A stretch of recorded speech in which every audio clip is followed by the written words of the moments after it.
सूबेदार का अंत क्या सच में एक नई शुरुआत है? अनिल कपूर की वापसी का रास्ता खुला रहता है। अनिल कपूर ने साबित कर दिया कि उम्र सिर्फ एक संख्या है। सूबेदार में उनका किरदार अर्जुन मौर्य न सिर्फ दुश्मनों से लड़ता है, बल्कि अपने टूटे हुए परिवार को भी जोड़ने की कोशिश करता है। लेकिन जब फिल्म का आखिरी दृश्य सामने आता है तो दर्शक यह सोचने पर मजबूर हो जाते हैं कि क्या यह खत्म हुआ या असली जंग अभी शुरू हुई है। सूबेदार हिंदी सिनेमा की उन फिल्मों में से एक है जो एक साथ कई भावनाओं को छूती है। एक तरफ यह एक पिता और बेटी के बीच की दूरी की कहानी है, दूसरी तरफ यह एक सेवानिवृत्त सैनिक की उस जंग की दास्तान है जो उसने सोचा था कि अब कभी नहीं है, लड़नी पड़ेगी। सुरेश त्रिवेणी के निर्देशन में बनी यह फिल्म 5 मार्च 2026 को Amazon प्राइम वीडियो पर रिलीज हुई और देखते ही देखते दर्शकों के बीच चर्चा का केंद्र बन गई। खासकर फिल्म का अंत, जिसने एक साथ कई सवाल खड़े कर दिए। अर्जुन मौर्य एक ऐसा इंसान है जिसने अपनी जिंदगी का बड़ा हिस्सा देश की सेवा में लगा दिया। वर्षों तक सेना में रहने के कारण वह अपने परिवार से दूर रहा। इस दूरी ने उसके और उसकी बेटी श्यामा के बीच एक गहरी खाई पैदा कर दी। जब उसकी पत्नी सुधा का निधन होता है तो अर्जुन घर लौटता है, लेकिन शांति की तलाश में नहीं, बल्कि उस रिश्ते को दोबारा बनाने की उम्मीद लेकर जो कभी पूरी तरह बन ही नहीं पाया था। वह चाहता है कि श्यामा उसे सिर्फ एक दूर रहने वाले पिता के रूप में नहीं, बल्कि एक इंसान के रूप में जाने। लेकिन कोख की धरती पर हालात उसे चैन से जीने नहीं देते। अर्जुन के वापस लौटते ही उसकी मुलाकात एक क्रूर रेत माफिया से होती है। यह माफिया इलाके में आतंक फैलाए हुए है और स्थानीय लोगों की जिंदगी नर्क बना रखी है। शुरुआत में अर्जुन इस झमेले से दूर रहना चाहता है।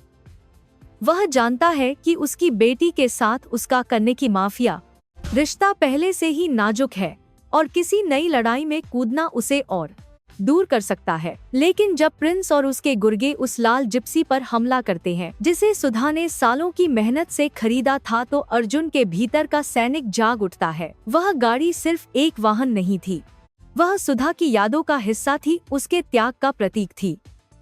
उस हमले ने इस कहानी को व्यक्तिगत बना दिया और अर्जुन को वापस उस रास्ते पर धकेल दिया जिससे वह बचना चाहता था। मामला तब और गंभीर हो जाता है जब प्रिंस अपनी ताकत दिखाने के लिए श्यामा को अगवा कर लेता है। उसकी मांग सीधी है, वह चाहता है कि अर्जुन उस गवाह की जगह बताए जो एक अवैध रेत खदान में हुई एक बच्चे की मौत से जुड़े मामले में अहम भूमिका निभा सकता है। यह गवाह प्रिंस के लिए सबसे बड़ा खतरा है, क्योंकि उसकी गवाही उसकी पूरी सल्तनत को तबाह कर सकती है। अर्जुन एक बार फिर उस मोड़ पर खड़ा है जहां हर फैसले की कीमत चुकानी पड़ती है। एक तरफ उसकी बेटी की जान है, दूसरी तरफ एक निर्दोष गवाह की सुरक्षा। फिल्म का क्लाइमैक्स बेहद तीव्र है। प्रिंस अर्जुन को तोड़ने के लिए उसके सामने प्रभाकर को मार डालता है। यह दृश्य दर्शकों को हिला देता है, लेकिन अर्जुन न टूटता है न चिल्लाता है, वह चुप रहता है और यही उसकी ताकत है। फिल्म यहाँ एक महत्वपूर्ण किया है बात कहती है कि एक अनुभवी सैनिक की खामोशी कमजोरी नहीं होती, वह एक रणनीति होती है। अर्जुन की हर चुप्पी के पीछे एक योजना थी और वह योजना उस वक्त सामने आती है जब नाना वाघमारे के नेतृत्व में सेवानिवृत्त सैनिकों का एक दल मैदान में उतरता है। इन सैनिकों की एंट्री फिल्म का वह पल है जो दर्शकों को खड़े होकर तालियां बजाने पर मजबूर करता है। ये वो लोग हैं जिन्होंने देश के लिए लड़ा था और अब वे अपने एक साथी के लिए लड़ रहे हैं। प्रिंस का गैंग एक एक करके खत्म होता है। बबली दीदी का निश करते हैं भी अंत हो जाता है और अर्जुन अपनी बेटी को सुरक्षित वापस ले आता है।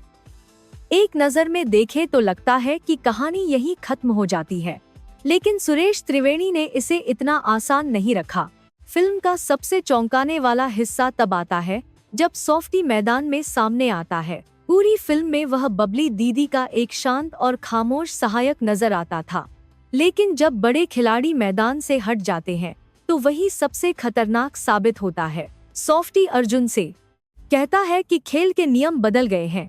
यह एक चेतावनी है, एक ऐलान है कि लड़ाई यहीं खत्म नहीं होती। और फिर वह पल आता है जिसे देखकर दर्शकों की सांसें रुक जाती हैं। अर्जुन के घर पर एक पेट्रोल बम फेंका जाता है।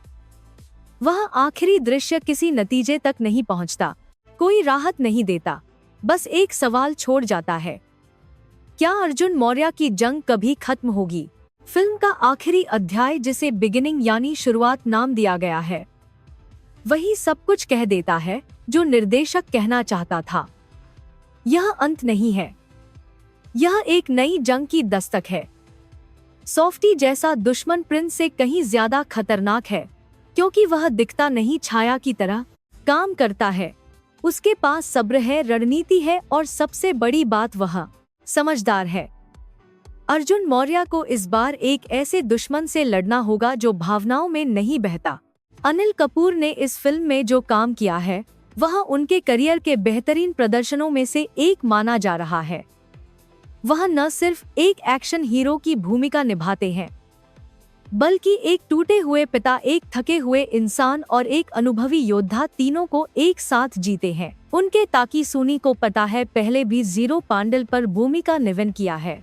चेहरे पर दर्द है, आंखों में थकान है, लेकिन कदमों में वह दृढ़ता है जो बताती है कि वह हार नहीं माने।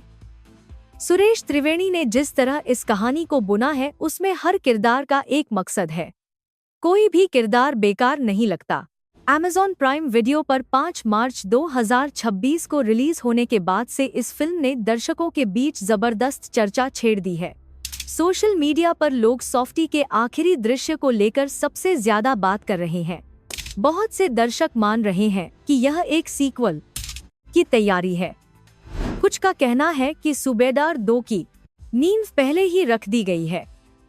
हालांकि अभी तक निर्माताओं की तरफ से कोई आधिकारिक घोषणा नहीं की गई है, लेकिन फिल्म की कहानी का ढांचा इस बात की पूरी संभावना रखता है। कोख का वह छोटा सा गांव जो पूरी फिल्म में एक युद्धभूमि की तरह दिखता है, अब एक नई आग में जलने वाला है। अर्जुन मौर्य अपनी बेटी को बचाने में कामयाब रहा, लेकिन उसका घर अब निशाने पर है। सॉफ्टी ने जो संदेश दिया है वह साफ है, वह सिर्फ बदला नहीं चाहता, वह अर्जुन को मिटाना चाहता है। और इस बार दुश्मन के पास सिर्फ ताकत नहीं, दिमाग भी है। तो यह फिल्म एक अनुत्तरित सवाल के साथ खत्म होती है जो दर्शकों के मन में घर कर जाता है। क्या अर्जुन एक बार फिर अपने परिवार को बचाने में कामयाब होगा? क्या सॉफ्टी वाकई उससे ज्यादा खतरनाक साबित होगा? और क्या सेवानिवृत्त सैनिकों का वह दल फिर से उसके साथ खड़ा होगा? आप बताइए, क्या आपको लगता है कि सूबेदार 2 आनी चाहिए और अनिल कपूर को एक बार फिर इस किरदार में देखना चाहिए? नीचे कमेंट में अपनी राय जरूर लिखें।